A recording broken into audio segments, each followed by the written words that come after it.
Praise God, hallelujah mga igsuon. Gusto lang nako klaro mga igsuon itong post nako about kay Paris Andy.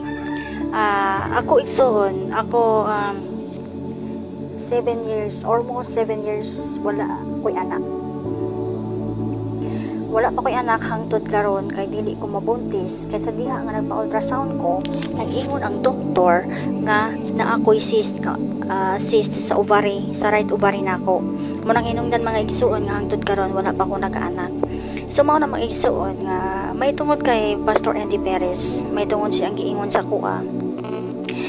Adlaw-adlaw naa siya live, naa siya wali. Mo na nga adlaw-adlaw jud ko galantaw sa iyang live. Pag umana siyang mga live mga igsuon, doon na siya healing. Parang magampo sa naay mga balatian na dito mga igsuon daghan kayo nagtestimony nga daghan nga maayo, pati mga cancer nga ayo, sakit sa lawas, diabetes, kanang dili kadungog, dili ka kita maayo. Dito igsuon daghan jud napay nga tumba, napay nga urog ang lawas, napay speak and tongue. Ingana kakusog ang gahom sa Ginoo mga igsuon, kabalang espiritu pinaagi kay Pastor Perez Andy. Nakaron mga igsuon, sa diha nga pag umaniyag live mga igsuon, nag-ingon siya nga dunay usa ka tawo nga naay kanser. Kinsa nang tawhana pag-comment, kinsa nang tawhana pag-comment kay giayo na sa Ginoo ang imong sakit. Unya karon, niingon na po siya nga doon na po naglantaw ron. Unya ang anak niya na ay sakit. Ana siya nga ang anak nimo giayo na sa Ginoo. Mo to mga igsuon, ingon siya nga doon na po duha ka babayi nga naay cyst sa ovary. Ang isa walay anak, ang isa naay anak pero naay cyst ovary. Ang isa walay anak. Mao nang hinungdan nga wala siya ka anak kay tungod sa iyang cyst. Kinsa man ang bayhana, comment down below, i-comment ninyo, i-testimony ninyo kung kinsa na siya. Kay kini nga isa, ang isa ka bayhana nga walay anak, nag-inusara siya nga nagalingkod karon, nag-inusara. Kinsa na siya? I-comment below. Sa diha mga igsuon nga nag-comment ko nga ako ang imong gitumo nga babayi nga naisis sa naisis ovary. Nya sa kadaghan namo nag-comment mga igsuon, wala makaano ta ba di sure nga makita niya. Mo to nga gi-PM nako siya, anak ko nga ako tong naisis ko sa ovary. Nagkaroon nagpasalamat ko sa Ginoo kay giayo ko niya. Mo to igsuon nga gitawag ko niya, nag-video call sa kuha.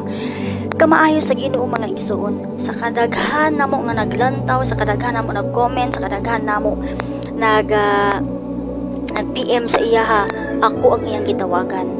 Ngano igsuon. Tapos sa diha ang tawag siya sa kuha mga igsuon, nag-ingon siya sa kuha nga, praise God, ikaw tong na-ISIS sa ovary anak ko nga, oo pastor ako. Pero pastor karong adlaw pastor, salamat tungod giayo jud ko sa Ginoo sa akong gibati, pinagi siya gamarang pangalan Jesus nga Nazareno. Ana sa mo tong mga igsuon, ingon siya nga hallelujah, hallelujah, thank you Holy Spirit, thank you Holy Spirit. Ingon siya sa kuha nga pila ka na kay years nga wala ka anak. Pila ka years ang sis nimo nga naa sa imo nga anak ko nga almost 7 years. Ana siya nga, oh praise God, hallelujah. Ana siya sa nga karon ampuan tika, ana siya ampuan tika ang imong kamot ibutang sa imong stomach. Ampuan ta karong adlaw sa diha mga igsuon nga giampuan ko niya. Sa nga Lord, bless this woman Lord, anang tagay siya anak Ginoo, makaanak siya Ginoo og kambal babae ug lalaki ana siya. Tapos sa diha mga igsuon nga samtang ginaampo ko niya, na-feel na ko ang balang espiritu, na-feel na ko ang presensya sa Ginoo nga mo to nga nakita ninyo nga naghilak ko tungod sa presensya sa Ginoo. Nga to nga time na ang Ginoo nakikuban namo. Mo to mga igsuon nga ana sa kuha nga don't cry ana siya. Mo to nga pahiran nako akong duha. Yung mo to nga ina ko nga salamat ko sa Ginoo. Di ba igsuon sa kadaghan namo anak ko Lord, nganong ako ang gitawagan niya, nganong ako ang gi-video call niya. Kay nganuman mga igsuon, ang Ginoo magagamit kaniya, ang Ginoo magapamuhat kaniya, ang Ginoo magaingon kaniya nga tawagan ng bayhana. Kay na ako'y gusto ipaabot niya. So mauna igsuon nga gusto ipaabot sa Ginoo nga na maayo na ang akong cyst. O tagaan ko sa Ginoo anak, dili isa, dalawa pa kambal. Maayo sa Ginoo. Dili bud pasabot mga igsuon nga karon moabot ang pinadayag sa Ginoo, moabot karon ang pulong sa Ginoo. Dili bud pasabot nga karon matuman dayon ugma. Buntis ka na dayon, sunod bulan buntis ka na dayon, dili nga na. Walay iingon ang pinadayag ko unsay oras, unsay adlaw, basta ang importante mamahitabo na. Unya akong ginatuuhan nga mahitabo jud na mga igsuon. Kay nasayod ta sa tibuok kalibutan, walay mo gawa sa baba ni Pastor Perez ending nga dili mahitabo ang tanan nahitabo. Sama sa nahitabo sa bagyo karon, linog, sunog,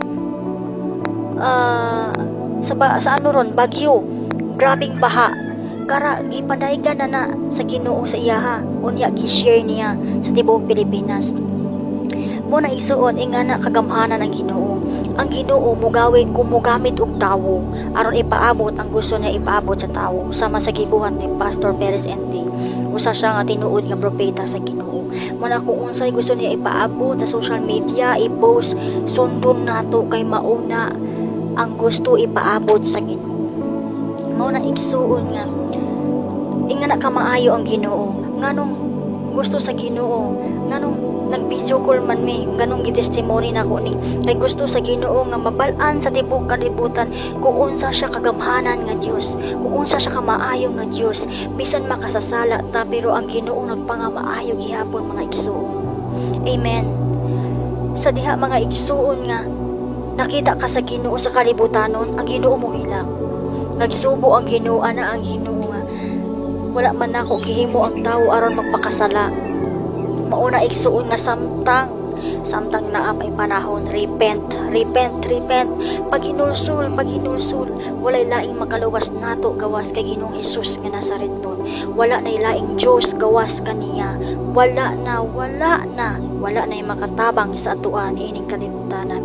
Mo na nga samtang naa may panahon, balik sa Ginoo. Kung nibiya man ka sa imong simbahan, balik sa Ginoo. Kung ang imong pastor ug ang imong membro wala nangandoy nimo, wala naghulat nimo, wala nagpangita nimo, apan ang Ginoo nagapangita nimo, naghulat nimo nga moduol diha siyang tiilan.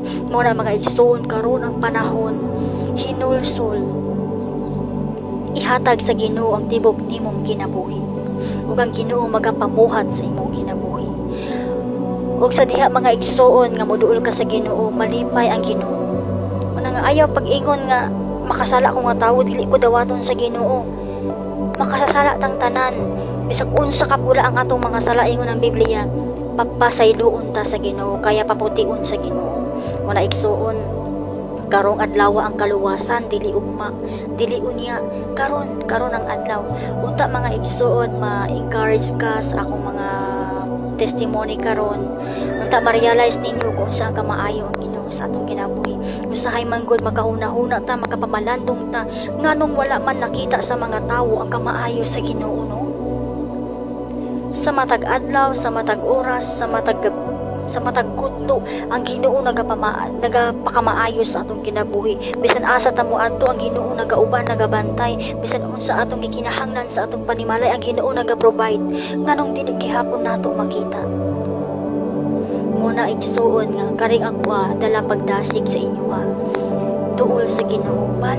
Balik ta sa tiinan sa Ginoo. Kay sa panahon sa katalagman, panahon sa bagyo, panahon sa linog, panahon sa sunog, panahon sa tsunami, walay laing makatabang nato gawas kay Ginoong Hesus nga Nazaretnon. Mauna nga karong adlaw, itugyan sa Ginoo ang imong kinabuhi, pangayo pasaylo sa Ginoo, pag-ampo ug ang Ginoo kaluy-an kaniya, ug ang Ginoo malipay ug muingon nga mauni ang akong pinanggang anak. Salamat mga igsoon sa pagpaminaw sa akong testimony. Unta ang Ginoo magapadayon magmanalangin kaninyo. God bless and glory to God.